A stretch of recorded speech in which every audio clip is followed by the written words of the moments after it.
আসসালামু আলাইকুম। আশা করি সবাই ভালো আছেন। আমি আজকে আপনাদের মাঝে রান্না করব লটকা শুটকি ভুনা। এই দেখেন আমি একটা পাত্রে পানি দিয়ে নিয়েছি, পানিটাও গরম করে নিয়েছি।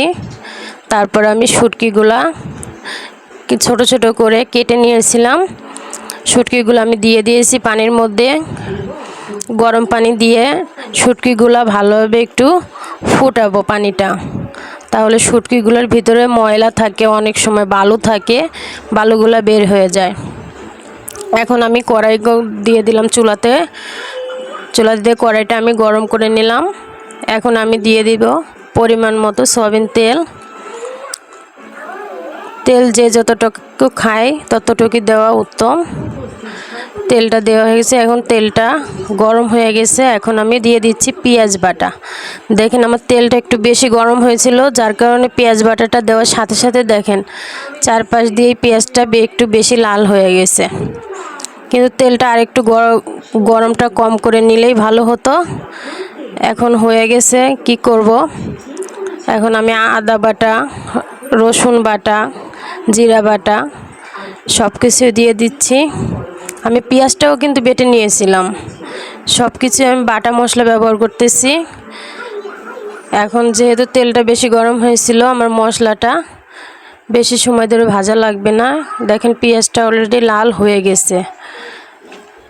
এখন আমি দিয়ে দিব গুঁড়ামরিচ, লবণ, হলুদ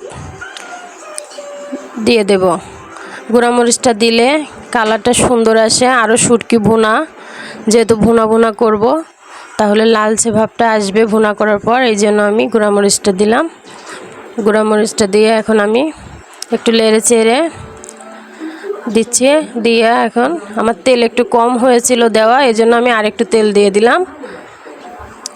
এখন আমি মশলাটা ভালোভাবে ভাজা ভাজা করব, এই জন্য আমি নেড়ে চেড়ে দিচ্ছি, যাতে হলুদ, লবণ, গুঁড়ামরিচ সব কিছু একসাথে মিশে ভালোভাবে। এখন আমি মশলাটা কষানোর জন্য সামান্য একটু পানি দিয়ে দিছি। মশলাটা ভালোভাবে কষিয়ে নিব, এই জন্যে। এই দেখুন মশলাটা আমি ভালোভাবে কষাচ্ছি। এখন মশলাটা আমার কষানো হচ্ছে। এখন দেখেন উপর নিচের তেলগুলা ছেড়ে দিয়েছে মশলার।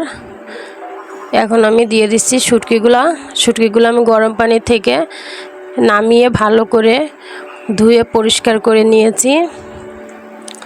এখন আমি শুটকিগুলো দিয়ে মশলাগুলোর সাথে আমি একটু ভালোভাবে মিশিয়ে নেড়ে চেড়ে দিচ্ছি।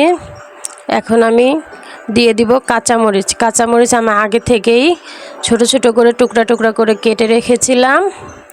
এই যে কাঁচামরিচটা দিলেও কিন্তু অন্যরকম একটা ফ্লেভার আসে, খেতেও কিন্তু দারুণ।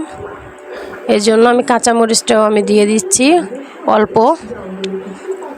কাঁচামরিচটা দিয়ে দিয়েছি, দিয়ে এখন আমি একটু নেড়ে চেড়ে নেব। নেড়ে চেড়ে নিয়ে এখন আমি ছোট ছোট করে টুকরা করে আমি আলু কেটে দিয়েছি। যেহেতু শুটকির সাথে আলু দিলে অনেকটাই ভালো লাগে খেতে, এই জন্য আমি আলু দিছি। এই দেখেন আলুগুলো ছোট ছোট করে আমি টুকরা টুকরা করে নিয়েছি, সবগুলো একই সাইজ করে নিয়েছি, যাতে শুটকিটাও ভালো করে সিজে, আলুটাও সিদ্ধ হয় ভালো করে। এই জন্য আমি ছোট ছোট করে টুকরা করে নিয়েছি। আমি শুটকিগুলোও কিন্তু ছোট ছোট করে টুকরা করে নিয়েছি।